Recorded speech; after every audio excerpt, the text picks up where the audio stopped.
Hello, everyone, and welcome to the Testing Psychologist podcast. I'm your host, Dr. Jeremy Sharp, licensed psychologist, group practice owner, and private practice coach. Many of y'all know that I have been using therapy notes as our practice EHR for over 10 years now. I've looked at others, and I just keep coming back to therapy notes because they do it all. If you're interested in an EHR for your practice, you can get 2 free months of therapy notes by going to thetestingpsychologist.com/therapy notes and enter the code TESTING. This podcast is brought to you in part by PAR. Hey, guess what, y'all? The Brief A has been updated. The Brief 2A is the latest update to the Brief 2 family. Use the gold standard in executive functioning assessment to assess adult clients. You can pre-order it now. Visit parinc.com/products/BRIEF2A. Hey folks, welcome back to the podcast. I'm glad to be here with you as always. And again, as always, I'm glad to have my guest today. So I am talking with Diana Heldfond, who is the founder and CEO of Parallel Learning, a technology-forward education company.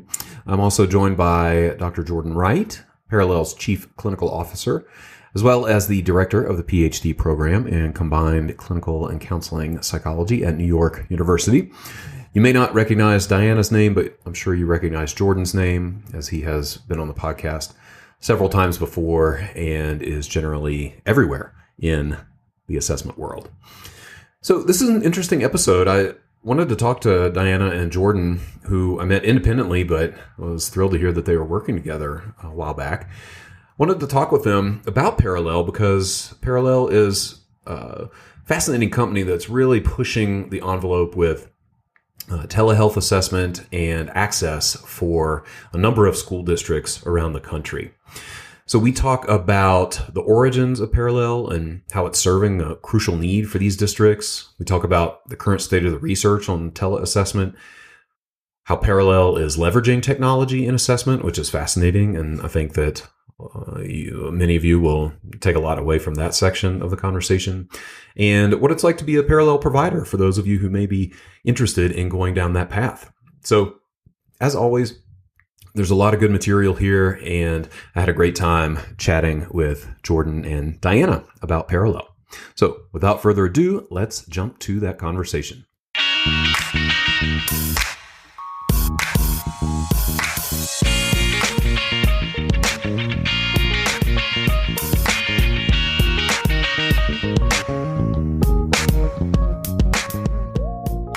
Diana, Jordan, welcome to the podcast. Thanks for having us. Thanks for having us. Yeah. Glad to have you. Let's see, Jordan, I mean, you're a frequent guest. It's been a little while, but this is at least your 4th time, maybe. And Diana, it's been a while since we chatted, so it's good to reconnect with you and have both of you here at the same time. I'm excited to talk about Parallel and what y'all have going on over there. So just thanks again for being here. So I'll have y'all start just to orient the audience a little bit to your voices. Do just a brief intro. Tell us what you do there at Parallel, and we'll go from there. Diana, you want to go first? Yeah, I'm happy to start. Well, first off, thank you for having us. I was saying to Jordan earlier today, before I had ever really fully started Parallel and dug in, I remember watching a video of you guys chatting on your podcast. So it feels very exciting to have that come full circle and to now be on the podcast together. But I am Diana. I am CEO and founder here at Parallel. Started the company about 4 years ago, very much driven from my own experience. I grew up with learning and thinking challenges. So fall into the population of students we now work with here at Parallel, and lucky to work with folks like Jordan. So I'll let him do his intro. Sure, thanks. I'm Jordan Wright. I am going to pre-apologize to your audience because they're probably sick of me by now. But I am the Chief Clinical Officer here at Parallel. So I oversee all the clinical programming. I'm an assessment psychologist. That is how I identify and work a lot in this space. I write a lot in this space, but also similar to Diana's story, but a little bit divergent, is I was diagnosed with ADHD, but very, very late. I wasn't diagnosed until college.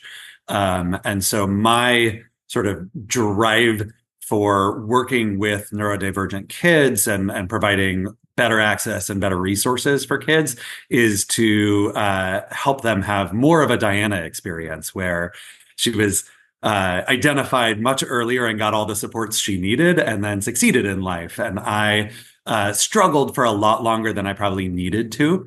And that's why I was excited to join Diana on this little experiment, this little venture that we have going at Parallel. Mm. Yeah, it's amazing Not how so those little personal anymore. experiences just Big experiment now, yeah. yeah, it seems like it's gotten pretty big. That's a good way to put it. There's a lot going on here that I'm There is excited to chat indeed. about. Yes. So that's a good segue, I think. Let's talk a little bit about Parallel for any folks out there who may not know what Parallel is. I'd love to start there. Just tell us a little bit of the origin story and what y'all do, how it's relevant to assessment. I'll start and then let Jordan fill in the blanks, but I can definitely touch on the origin story.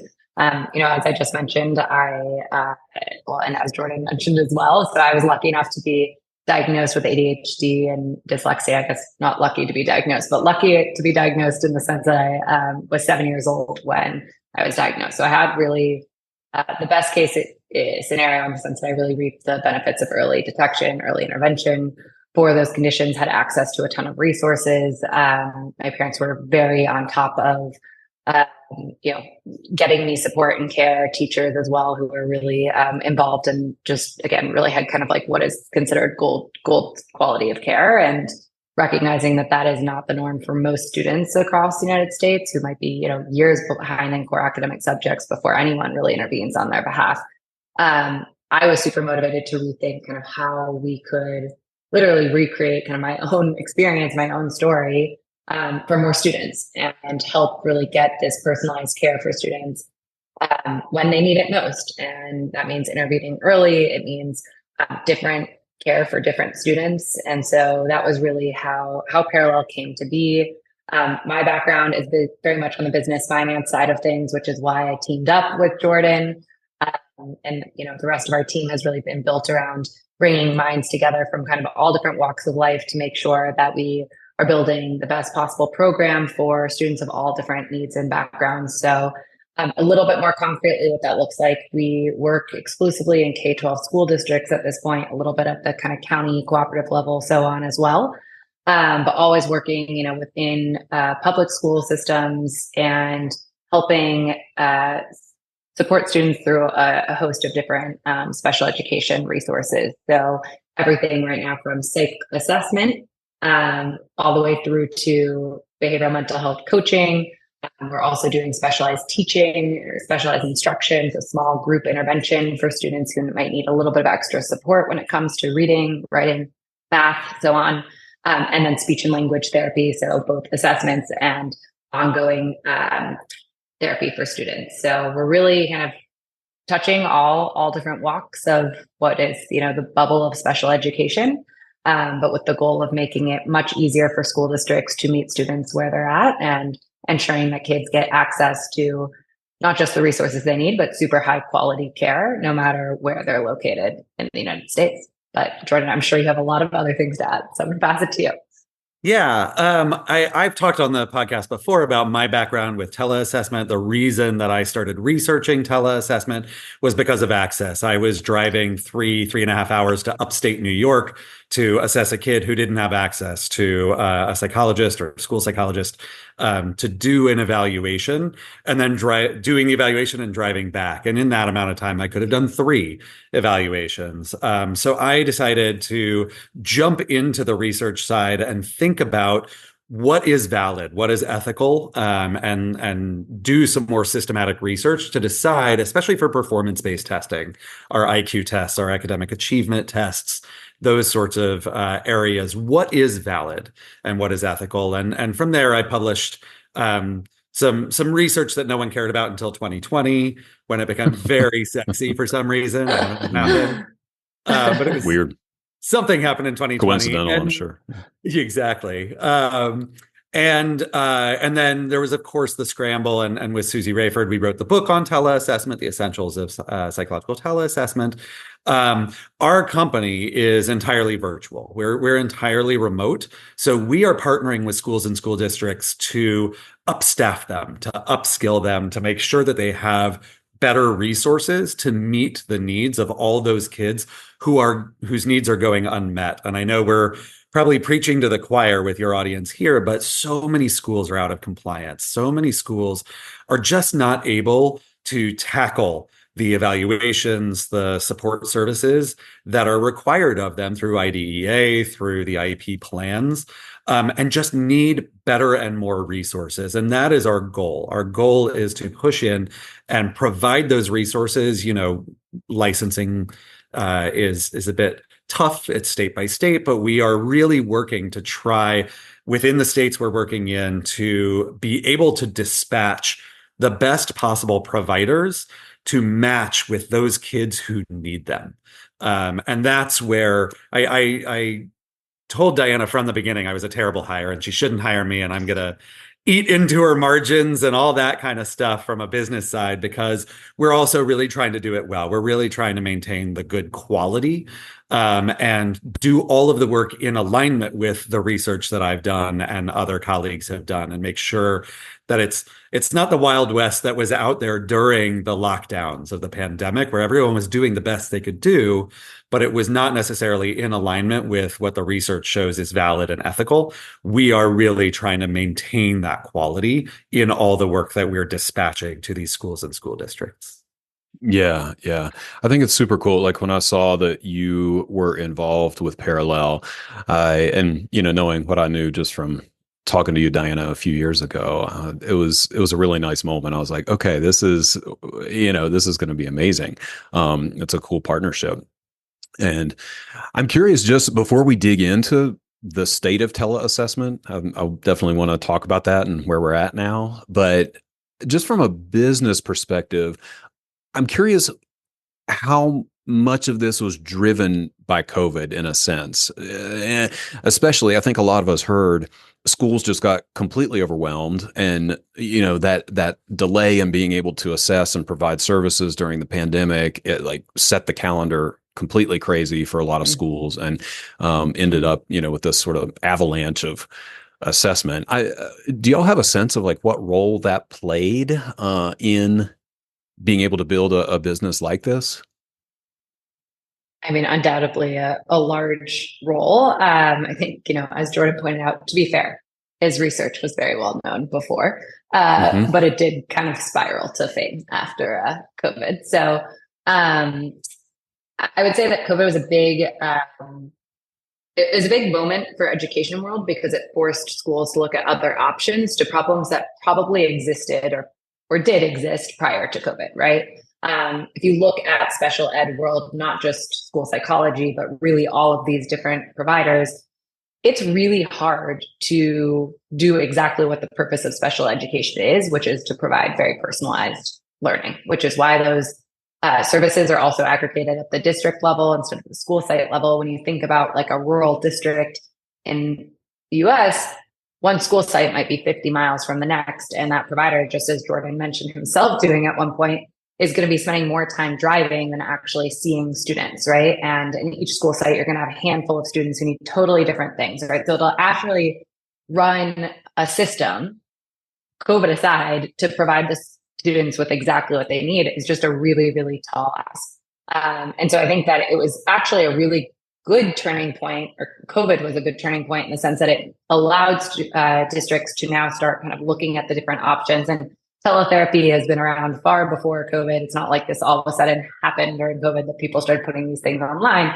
but it did make schools more receptive. And I think on the flip side, psychologists themselves and other providers more willing to at least try to put things online, try to deliver services, and look at that as an actual long-term solution instead of a stopgap solution. I will note that like the credentials that are needed of a special ed teacher, a school psychologist, so on, is so vastly different than a just regular teacher in the district in the first place, that there's always been super high turnover, huge access problems when it comes to special education as a whole. that were only further exacerbated during COVID. So we very clearly saw districts during COVID who had all of a sudden wait lists of thousands of students who needed evaluations, right? And like we still see districts who are trying to make their way through compliance, issues that they are dealing with after COVID. So I would say COVID is a huge turning point and a huge turning point and a huge catalyst for us diving in, I think, to this business at this exact point in time. But that isn't to say that the problems didn't exist pre-2020. Yeah, I would double down on that. It's not like every school was like compliant before COVID and now magically no one's compliant. We all know that they were just as out of compliance back then as they are now. I think of COVID as almost like a proof of concept. And I know early on during the lockdown, people were doing this as a stand-in, sort of the best possible stand-in, but it actually ended up showing schools, school districts, and providers, psychologists, SLPs, and others that this can actually work just as well, if not better in certain circumstances, than traditional in-person services. So that proof of concept wasn't there before. It's more, I think COVID gave us a PR push to think about teleservices. Even though, as Diana mentioned, the literature was there. The literature was there and pretty strong, especially for teletherapies and virtual education. It wasn't as strong for tele-assessment. And that came, really in the few years right before the pandemic. And then, of course, that research became very hard to do during the pandemic because we had no control groups. We couldn't compare it to assessment as usual. But now, I think both psychologists and schools are understanding that this is not just a good enough fill-in until we can get in-person services. This is actually a viable alternative that could improve the ability to tailor services to exactly what kids need in the moment.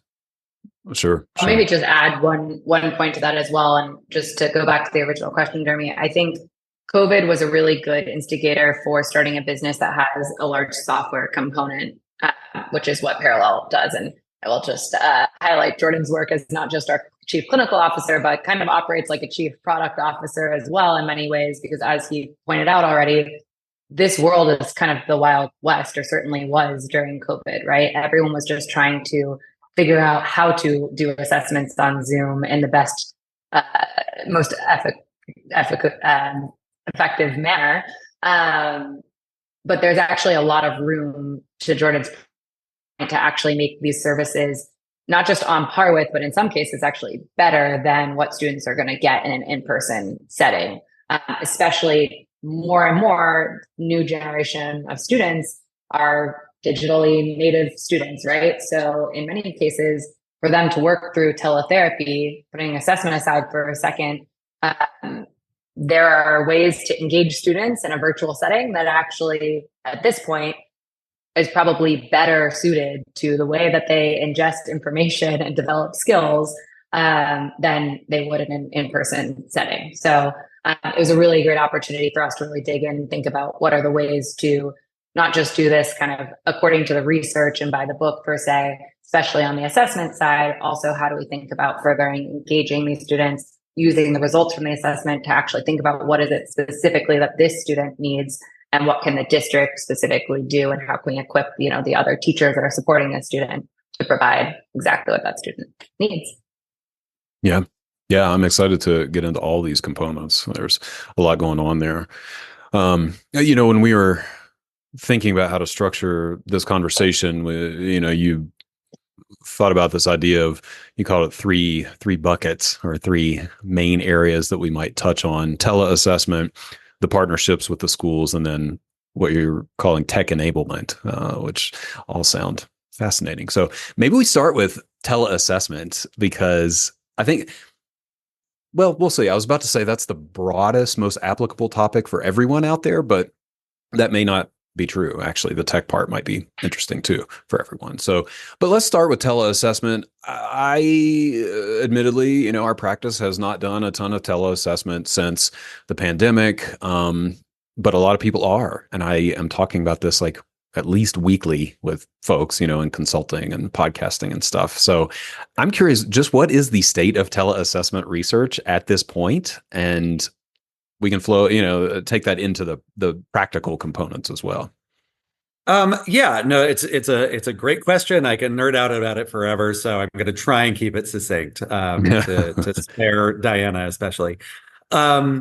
So the state of teleassessment research has not grown or shifted all that significantly since we published the book in 2021.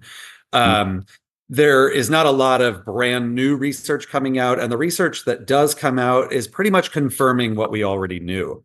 So it's just sort of reaffirming and confirming what is valid, what is not valid, what is doable, what is not doable. We all know that we're not going to be able to do an ADOS completely remotely. Bubbles through Zoom look different than bubbles in person, and playing with a little topic bunny is just tough online. So the ADOS as it currently stands is just not going to be doable.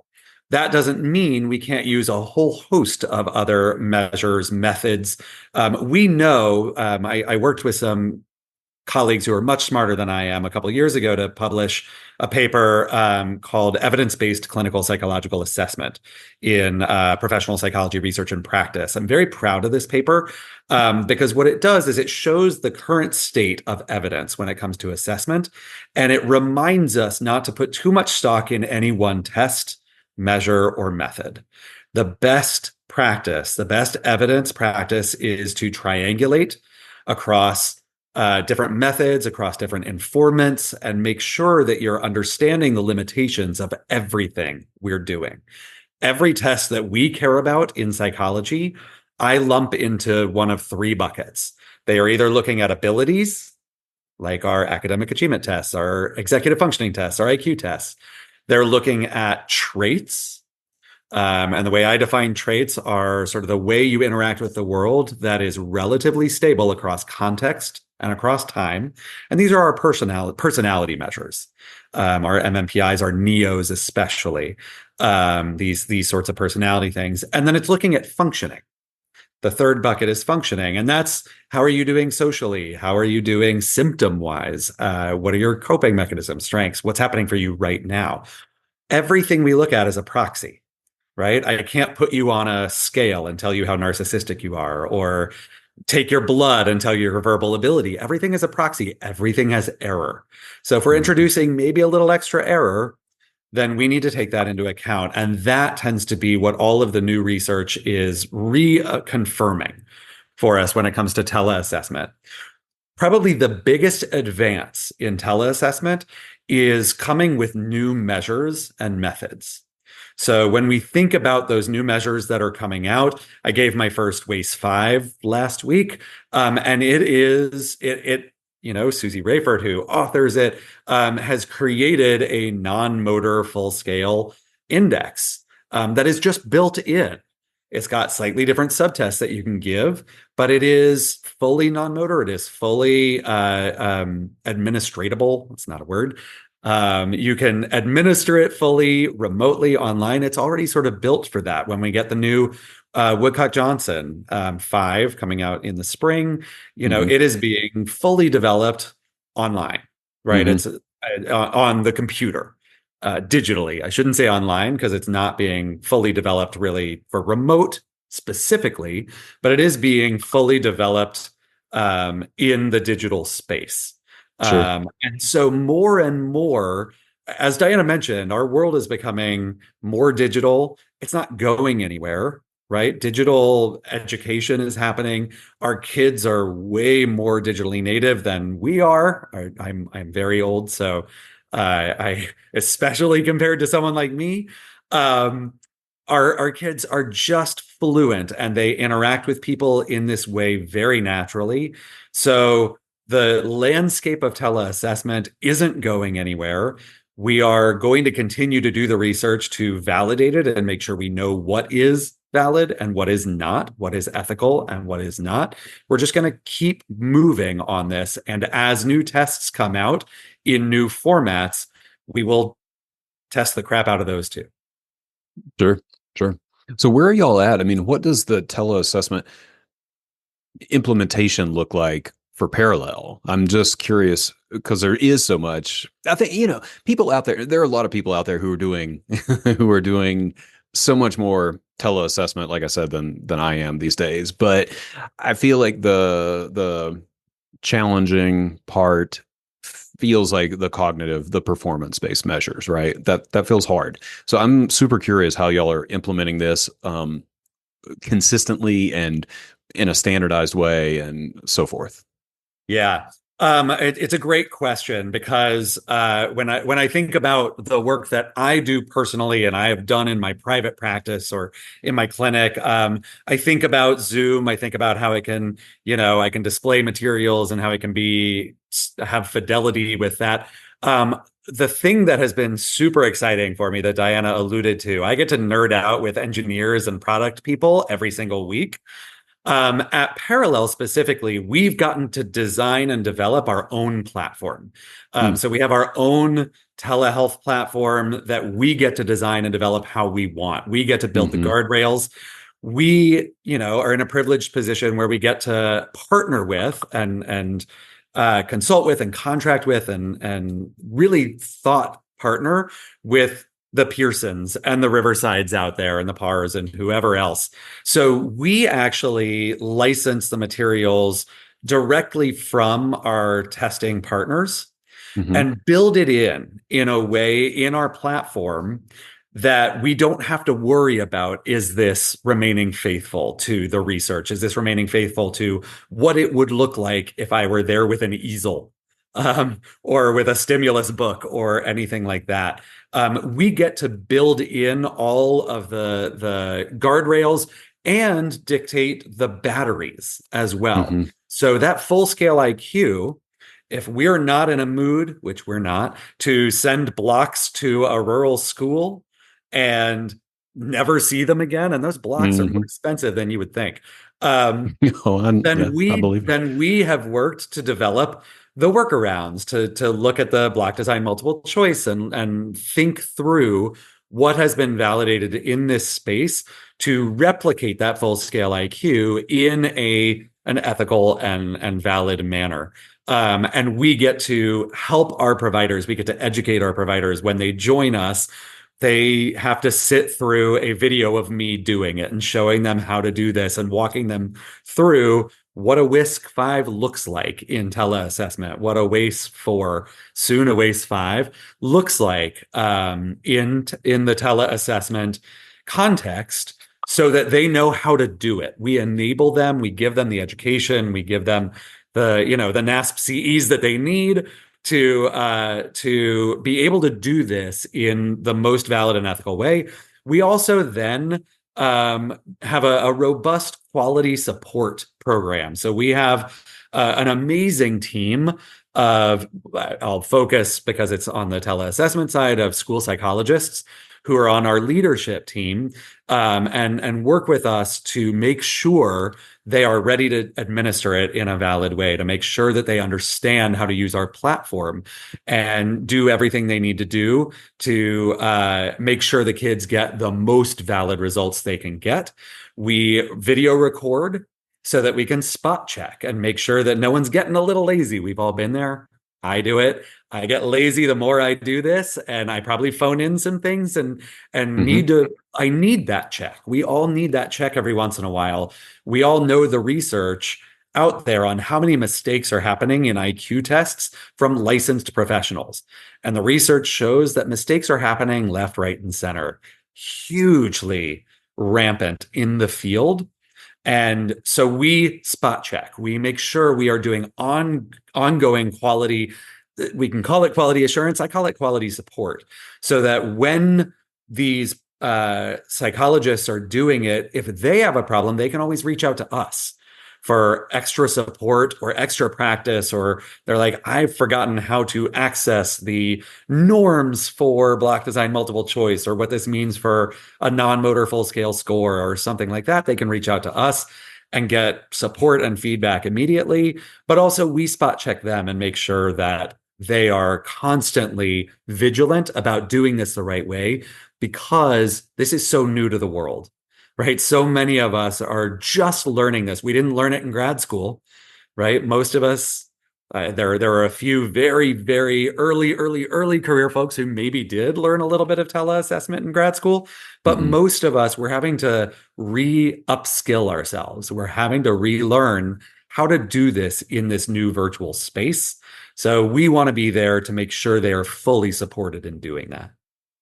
I love that. I love that. So just to read between the lines a little bit, it sounds like y'all have created a very cool proprietary platform that nobody else can access that does this really well. So you're doing something different. And I say that in the most like admirable way possible, but it sounds like y'all are doing something different in a sense than the rest of folks in private practice. Like you're not sitting there like, like fumbling with, like setting up the Zoom setup and like the whatever, the difficulties I think of teleassessment that a lot of us have had to, deal with over the years, and managing materials and what to show when and how to do it and all that. You've kind of built that into a platform, which sounds amazing. Yeah, when we think about you were mentioning sort of the three buckets. I think about there are three overarching themes that drive the work I do here at Parallel. One of them is access, and we've talked about that. I really want to make sure more kids have easy, quick, immediate, necessary access to the assessments they need, to the services they need. The second bucket that I think of as driving the work that I do is ease, Hmm. right? If we can use technology to make a psychologist's job easier, we're going to do it. If we're going to think about ways to organize the screen, the real estate on the screen that helps our providers not get distracted by, oh, I need to open this up in this test publisher's website and then share that and go back and forth. And then I have a third publisher that I need to, like, within one platform. We're really trying to make it as easy as possible. This goes for teleassessment. This also goes for our services. There are so many things that we need our psychologist brains for, right? When I'm writing a report, I need my psychologist brain to make a conclusion, to make that ultimate diagnosis, to do that. There are hundreds of little things that we do not need our psychologist brain for, like those tables at the end of reports. So in addition to our tele-assessment platform for administration, we've developed a report writer. We're actually about to launch Report Writer 2.0, which I'm super excited about. But we're really thinking, and of course, everybody's thinking about what can AI do? What can, and there are great little standalone products that are out there that are starting to move in that direction. Our number one, like the first place I wanted to intervene, and again, I get to nerd out with some engineers, was like, there's so much error if I have to transfer scores from a score report into my data tables at the end, and then from the data tables to the content. I was like, how can we just bypass this? So our engineers quickly, easily created a system where any of the printouts that I get from the platforms from our publishers, from all of these most widely used tests and measures, all I have to do is upload them and they are automatically in our report. They're in our report in tables at the end. They're in our report in the meat with some rudimentary interpretation of specific scores, so that when I need to go in and work on my report, I've got a little bullet list of all the things that are measuring verbal skills, or all the things that are measuring anxiety, from all the different reporters, and they're right there in a little list. And I just have to write my little summary sentence. I just have to use my psychologist brain to like reconcile if there are differences in what teachers seeing, parents are seeing, and kids are self-reporting. I need my brain to see that clearly. That's already done for me. And then make an interpretation. What does this actually mean for this kid? So ease is that second thing. And yes, we have built this proprietary platform that not everyone has access to, but we're also iterating on it. We are constantly trying to improve our platform. We're constantly listening to our providers, our psychologists who are using it for testing, and hearing what they would think would make it easier, and trying to build a better platform so that they can have an easier life and do what they should be doing, right? Focus more time on working with those kiddos, focus more time on doing the tasks that their psychology brain needs to be doing. Yes, yes. I I'll maybe really just couldn't agree more. add a quick point there too. One thing that is unique about working with school districts to do assessments is that every school district also has a slightly different expectation of what a report looks like. And so by building technology, as Jordan's explained, we actually can help guide the provider to generate a report that is going to be exactly to the school specifications without creating that headache for a provider, where every single time they're working with a different school district, all of a sudden, there's different expectations of them. And so that's the way that we like to think about product, is how do we actually, to Jordan's point, make this easier on a psychologist to do their job, to really focus on working with that student and think about what the student needs, and not all of this headache of kind of the administrative work. Sorry, getting tongue-tied. And then the other part I was just going to touch on is, other exciting part is, by having this community of providers of all different backgrounds, we also are able to kind of crowdsource in ways, things like interventions that can actually help different students. And so we are also thinking about how can we really integrate the network and community of psychologists and other professionals on the platform to ensure that, those reports and then, the ongoing care that students are getting are, really what that student needs. And we've got so many amazing professionals on the platform. We really want to be able to give everyone a voice and helping provide guidance to each of their peers.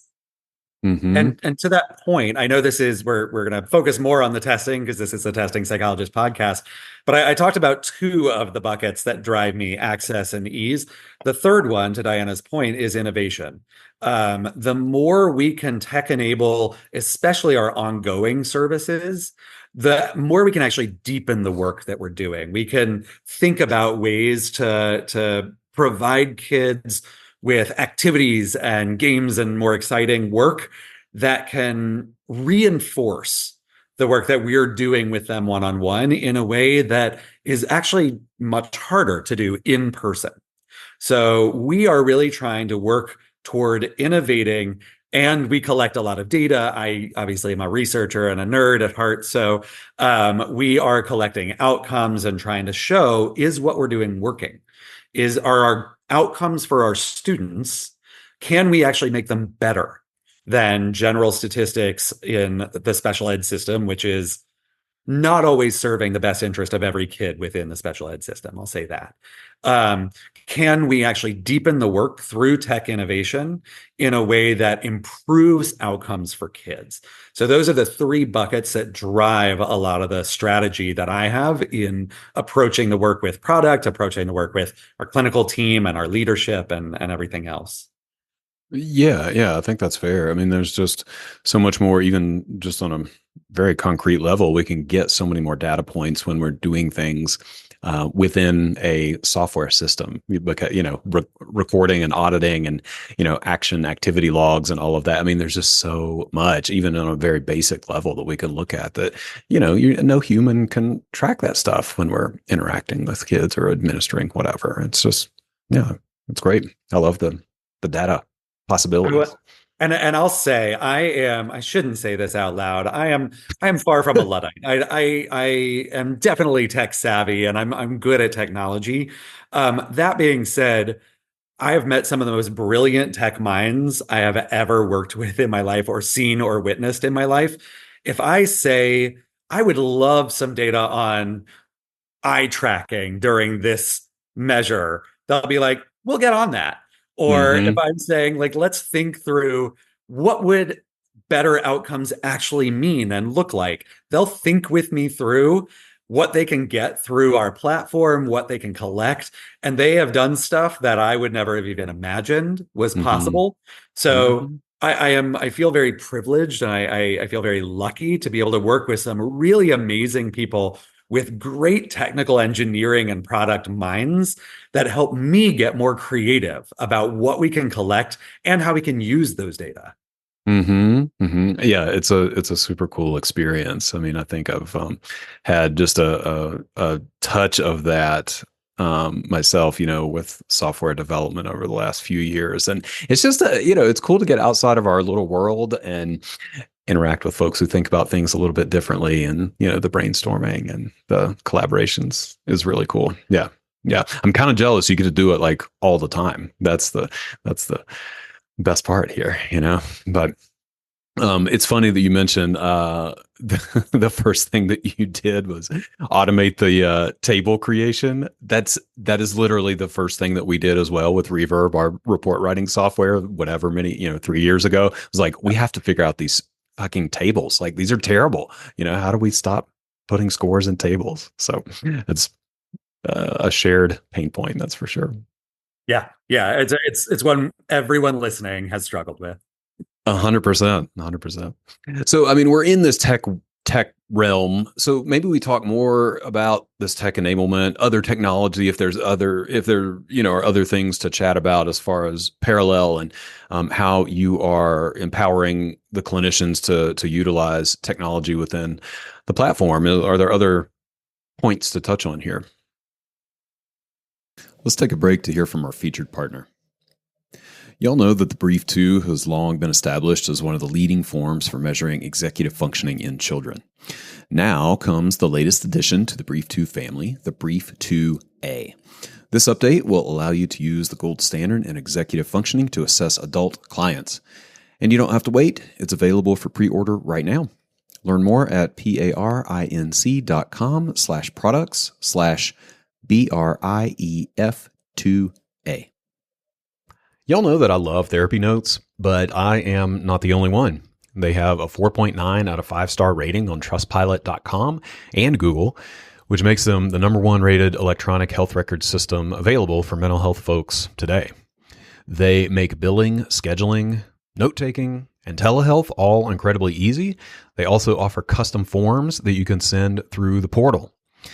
For all the prescribers out there, Therapy Notes is proudly offering e-prescribe as well. And maybe the most important thing for me is that they have live telephone support 7 days a week, so you can actually talk to a real person in a timely manner. If you're trying to switch from another EHR, the transition is incredibly easy. They'll import your demographic data free of charge, so you can get going right away. So if you're curious, or you want to switch, or you need a new EHR, try Therapy Notes for 2 months, absolutely free. You can go to thetestingpsychologist.com/therapy notes and enter the code TESTING.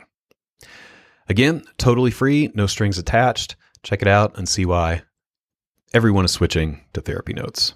Let's get back to the podcast. Yeah, there are lots. I'm trying to focus this more on the assessment side, sure, for this particular audience. But we do quite a bit of work around making the administrative tasks of our school psychologists, our SLPs, our educators, our social workers, much more user-friendly. So we have a tool that we've built in that can help track IEP goals, as an example. Mm-hmm. So in a session, we have a sidebar, and based on whatever your goal is, if your goal is to get a student to ask a particular type of question this many times spontaneously, you have a little counter that you can just press every time it happens. Or something needing fewer prompts. We've got 2 counters. You can say they did it this time and they needed this many prompts. So based on what type of goal you have, we have this way of keeping track of it within the session to reduce the need for charting after the fact. These sorts of things are technologically, they're quite interesting and savvy and actually take quite a bit of building. Even though to me, it's like, oh, it's just this little counter. And how easy is that? Right. So we are trying to do that with charting, with planning. We are working toward, and we have some partnerships with evidence-based curricula around social emotional development, SEL skills, around speech, around, treating anxiety, depression, around reading. For our special ed teachers, we've got an evidence-based science of reading curriculum around reading and writing. We've got math tools. We've got all this stuff that is built into our platform so that you can use it seamlessly, and it allows you to spend less time prepping, right? It allows you to spend a lot less time getting everything ready, planning for each individual kid, trying to remember what this kid, like going back in their chart and saying, oh, this kid last session, last week, 35 kids ago, did this, and I have to remind myself, and now I have to plan this session.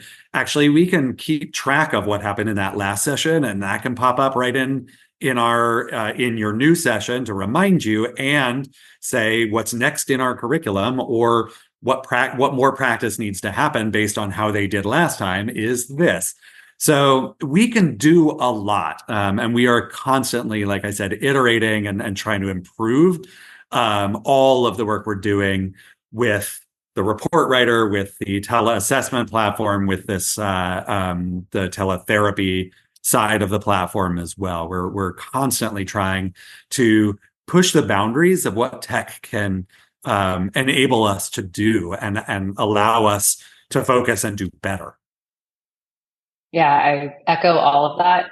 Only things I would add is we're also using technology internally to help figure out where our team should also be spending time. So as Jordan mentioned, we have clinical managers on staff who come from all different provider backgrounds, from school psychology to speech and language therapy, special ed teachers, so on. And for them to really figure out where they should be spending their time, how best to support providers they can actually see, where are students progressing, or which providers are helping students progress the most, where are things a little stuck. So really being able to utilize our own resources to drive the best outcomes for students. And really everything we build, while we've just touched on a ton of different stakeholders who touch the product and the technology, it all comes from this general ethos of how do we drive the best outcomes for students. So what that usually looks like is, meeting compliance deadlines for assessment. So what is the fastest we can actually get kids answers of what are their hurdles or barriers, and how can we work forward from there? And then once the student does have an IEP in place, how quickly can we actually help them meet those goals? And as Jordan touched on, there's so many different ways that we can support that, from our hands-on support of providers, which might be, tech enabled, but then also the ways that we're working with curriculum companies and the ways that we're building, tools for engaging those students, so forth. So we're taking a very multifaceted approach, as you can probably tell. And I'll add two specific initiatives that I get really excited about. One is in all the work we do, including our assessment sessions, we use routine outcome monitoring. So we ask kids after every session how they're doing and how their therapist is doing, so that we can get a little bit of a snapshot of, it's sort of like a little satisfaction survey. And we know that the research has shown that even asking kids to do this tends to improve outcomes, whether or not we even look at the data, right? It gives them some stake in it if they think their provider is listening to them and cares about how they feel about how they're doing and how the session went. But we do also look at the data. We do look to make sure that our kids are having a good experience in our online platform. We do know, everyone here knows it, that sometimes testing sessions are not super pleasant for kids. Not every kid loves sitting for an IQ test. Shocking. And I know, it's shocking. And think about it, like a kid who's struggling with reading, and I'm going to give them a Woodcock Johnson or a Wyatt. I'm going to tell them to read. Like, no, that's not fun at all. So we take that into account, of course, but we are using the data to help providers, to help our psychologists and our SLPs and everybody else think through the work that they're doing. So we can cut the data and think about, if you're working across the age spectrum and you are just so much better at working with little kids and they're all loving it, and your high schoolers are like, I'm not feeling it. Like, how can we support you to be better at working with the high schoolers? Or maybe we need a different provider to work with those high schoolers and give you more young kids. Like, we can think through using the data that we get in a way that reinforms the work we're doing. And we try and support our providers to use that data to reinform their interventions, to reinform the way they're interacting with different types of kids, to really think through it. And then the other thing that I get really excited about, which is again more behind the scenes, like Diana was talking about, is we have a provider support dashboard. We're big on dashboards. We love our dashboards at Parallel. Love a good Right? dashboard. Yeah, like our product and engineering team will set up a dashboard to give me a snapshot of where different providers are asking for support, where different providers are needing help, where they're doing really, really well. And we've got little champion buttons, and we really try and elevate our providers. But also we want to know where, if every provider is struggling the first time they log into a certain test, like every provider is like taking 2 minutes to log into this particular test. That helps us understand, one, maybe we need to go back to product and say, we need an easier way to launch this test. Or two, we need to go back to provider education and say, oh, when you get onboarded, I need to spend 5 minutes. I need to show you a video of exactly how to launch this test, right? We can intervene in those ways to reinform the work we're doing. We think it makes it easier. And we have a lot of feedback from our providers, but I've also got my own biases of what's easy for me, and I think something is going to work and make everything easier, and we think our platform looks great, but there may be some things that it looks great to me but isn't actually working out. So we try and reinform through data as much as possible the ecosystem that we are building. I love that data-driven everything. This is where we're headed, I think. It's great. Great. Too much that raises sometimes. Well, sure, there is a tech company somewhere within Parallel. It's clear from that answer. Right. Well, yeah, I'm kind of holding back from getting in the weeds on how you manage all that data and obtain it and consent and all that kind of stuff. But we'll just put that to the side. Maybe that's another podcast. I do want to talk about the actual partnerships with the school districts, though. Like I asked this question in our pre-podcast chat, and we can maybe lead with this. Like, I'm just curious about the reception that y'all have gotten from the different districts, because I could see it going a couple different directions and maybe more. But I'm curious about your experience so far.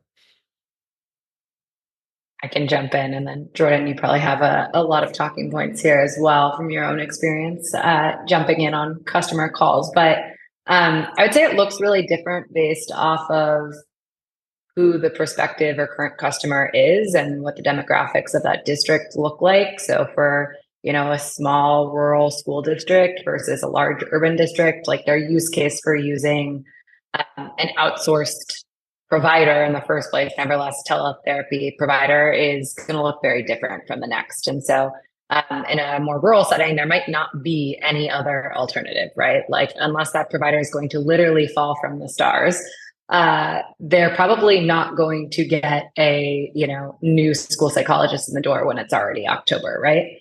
That might look really different in, an urban setting, but you also are dealing with much larger number of students and a large fluctuation of students needing different services. And so in that sense, a solution like Parallel is incredibly flexible. We've got a number of different types of providers, as you can tell, under one umbrella, right? Our contracts are actually written relatively flexibly for school districts to kind of be able to utilize their time with us in different ways. So all that's to say, I wouldn't say there's like one specific school district archetype that is the Parallel customer.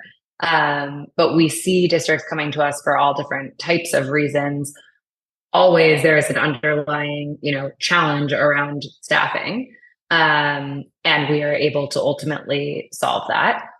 More and more, we're seeing districts, be able to come to us, especially as we really develop our reputation in the space, as this really clinically forward company, as that actually being, as we started this podcast, a better alternative to potentially hiring on the ground. I mean, even all the stuff we just talked about from a data standpoint, like most districts don't actually have that data on their own providers, right? So it's much easier when you think of the role of a special education director to be able to justify that they are doing a good job in their job.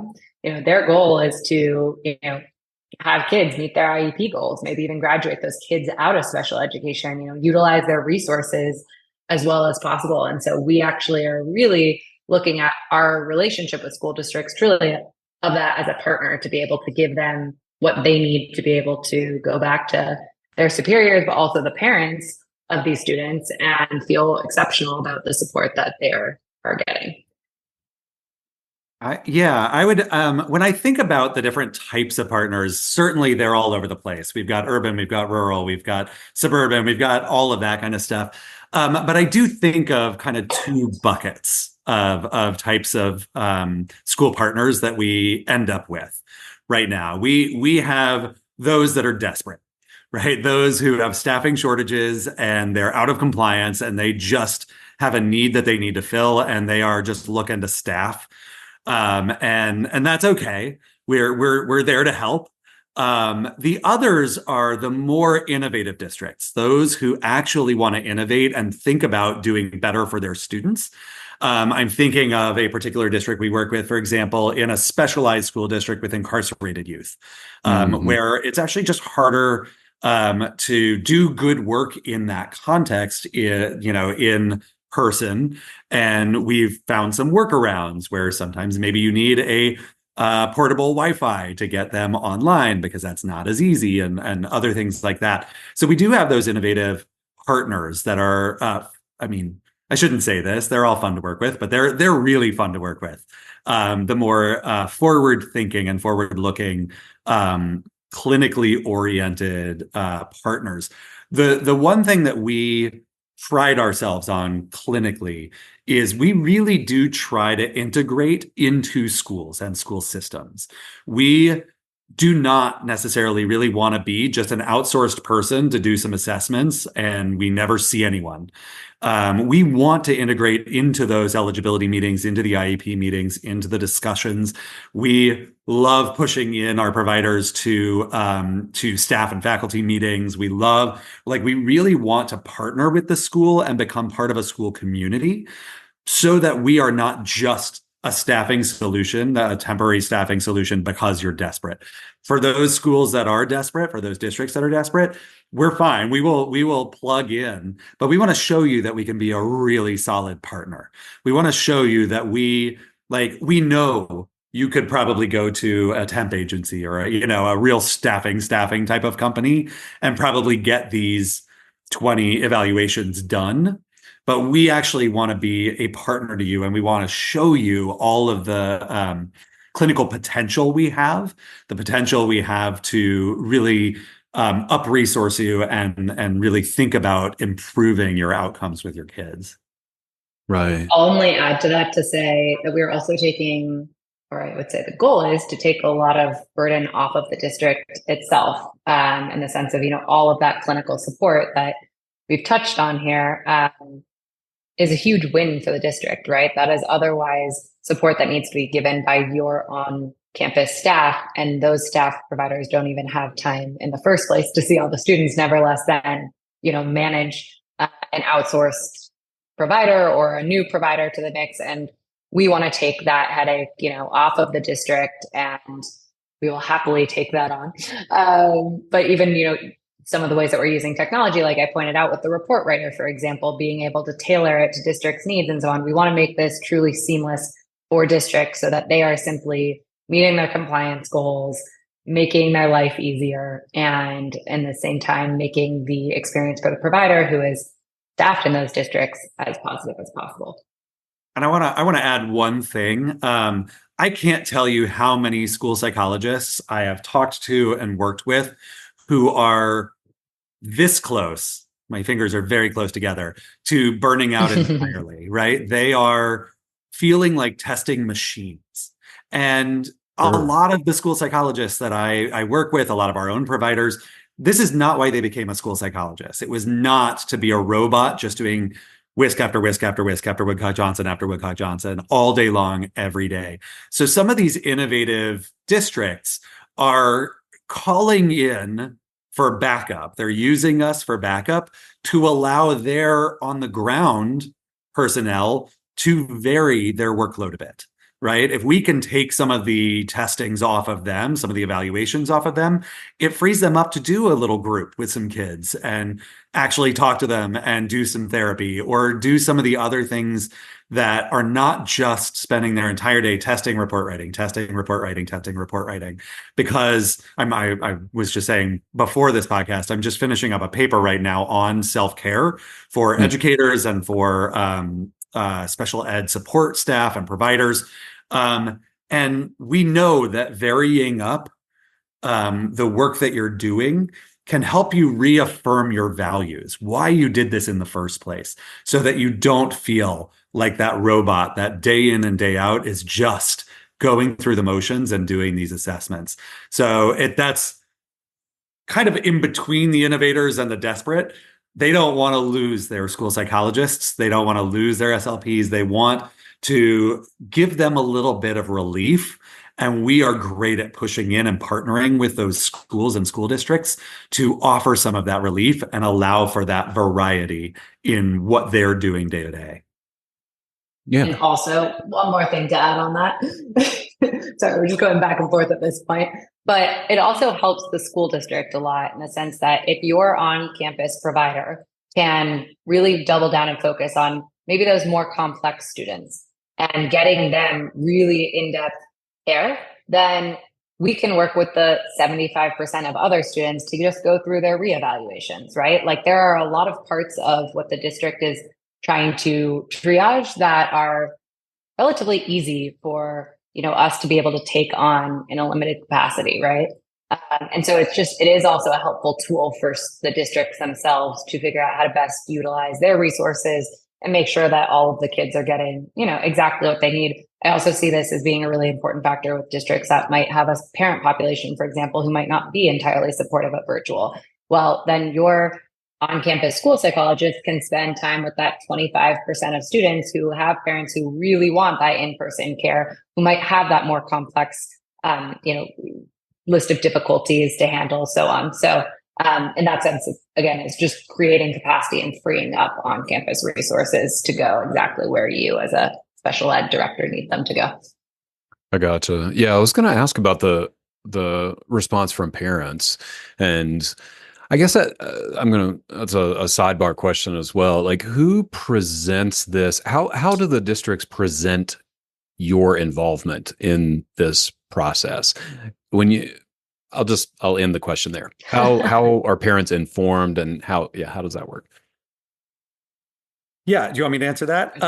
So go ahead. Schools are ultimately responsible for getting consent, right? When we talk about getting consent for everything we're doing, schools are ultimately responsible. So I write a lot of white papers. For those who are unfamiliar with white papers, they're just a summary of the research. They're not peer reviewed. They're not any of that. I try and summarize the research to enable schools to talk about what is valid, why this is valid, to give them talking points. Occasionally, they'll tag us in if they're really facing some heavy defensiveness around virtual. It hasn't happened much at all. I think parents understand the limitations. Parents want their kid to be seen. Parents want their kid to have the services that they need to have in order to succeed. So certainly there have been some vocal parents who are like, this is, I don't want this. This is terrible.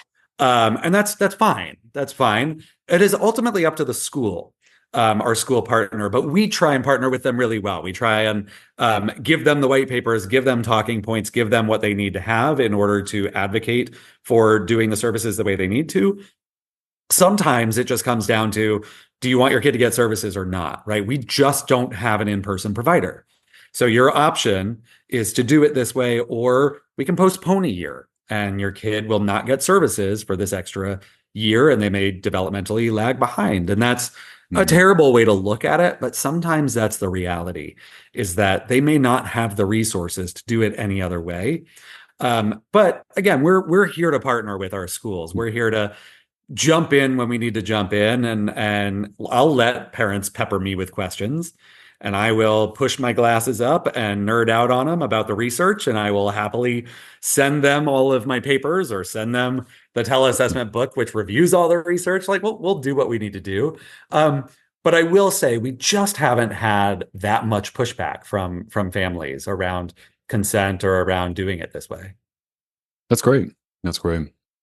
Well, our time is flying. There's so much we can talk about, so many side roads we did not turn down. But maybe we start to close with just what it's like being a provider for Parallel, if there are any folks out there who might be interested. Yeah, I'll take this one. It's going to send this one straight to you, Jordan. Good. So we are really trying to build a strong provider network. We don't accept just everybody. We have a very selective set of algorithms to think about in who we partner with as our providers. Obviously, we offer a lot of flexibility, right? So we work with our providers to think about how much time they can give, what time they want to give to this. And in return, we try to support them in every way we can. We try and listen to them. We engage them in discussions around our product. We pay for their time whenever they are meeting with our head of product, who's awesome, and giving her feedback. Or we have monthly provider meetings where we try and highlight providers who have specific skills. I'm thinking of on our speech language pathology side, we have one provider who is just an expert in helping kids work with AACs, these devices, and it is just not a skill that everybody has. And so we're like, please talk to us about it, upskill us. We are NASP approved CE provider. We're an ASHA approved for speech language pathology. So we do webinars. We're really trying to build a community. It's not perfect. There are certainly, when we hire, we can't guarantee that we have a placement for you in a particular school or this many hours or that kind of stuff. So we really do try to meet you halfway around flexibility.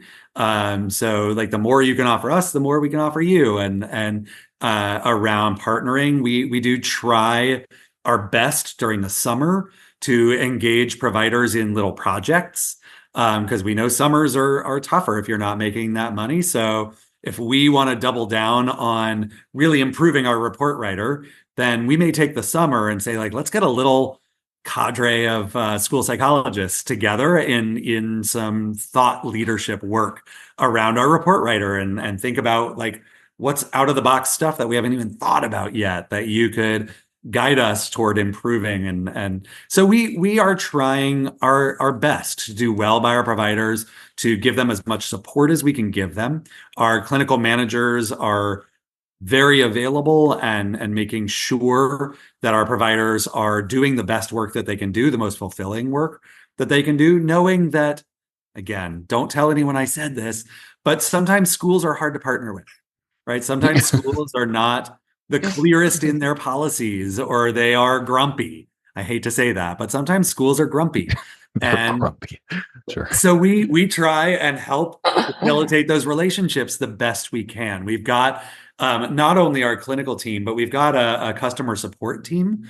And every single school partner that we work with has a dedicated customer support person that really helps them with any tech issues, with any glitches, with any miscommunications, with figuring out how best to organize how their kids are seen, so that our providers don't have to do that. So our providers we're really working toward and constantly improving our providers doing the work that they should be doing.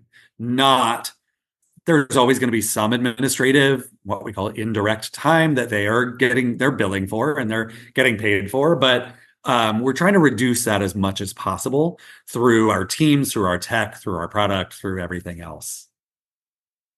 Only other things I would add was that I think Parallel is a really unique journey at no matter what stage you're at in your career, as whether you're a psychologist or a different type of provider who is joining us, we do extremely thorough onboarding for all different domains. So if you're new to the field, this is a great place to actually start your career and get a lot of guidance and support. To pimp out Jordan for a second, you get to work with Dr. Jordan Wright, which is pretty amazing. And our entire team of clinical managers who are all exceptional and have years and years of experience, each independently in their domains. And so an incredibly exciting place, whether you're new to your career or if you are potentially in that more burnt out camp and you want to actually get some more flexibility and be in a little bit more control than working in the district itself. And so we have providers from really all different backgrounds here. We really, as Jordan just touched on, want to meet providers where they're at and make this the best step in their career. And so there's a lot of different ways the parallel experience can go. But the point being is that you're getting a lot of support in all cases and access to some really cool people and some really cool technology and a great mission. And the one thing I'll add, just because we keep popcorning back and forth, is there we really also value mentorship. And there are mentorship opportunities on both sides, right? You can be a mentor and a mentee to newer providers and to our clinical managers who are great mentors. Like we take that seriously. We take professional development seriously.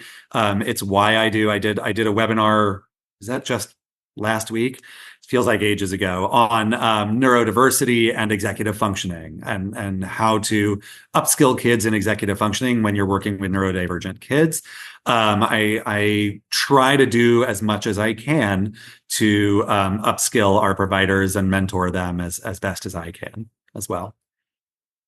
That's amazing. Yeah. Y'all present a really compelling picture from top to bottom, of what you're up to over there. Thanks so much for being here. It's cool to talk to both of you, who I met in different contexts and bringing it all together and just hearing. I love talking about tech and just ways to advance our field and the work that we do. So grateful for y'all for being here to do that with me.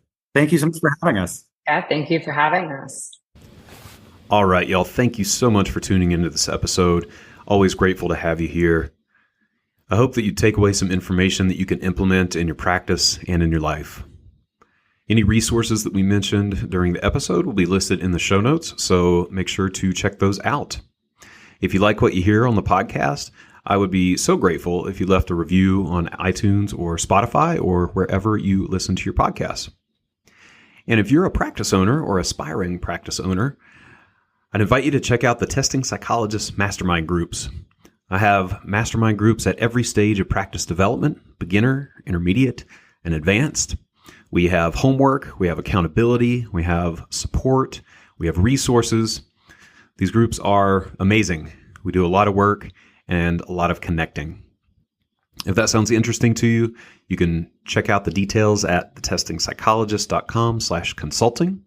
You can sign up for a pre-group phone call and we will chat and figure out if a group could be a good fit for you. Thanks so much.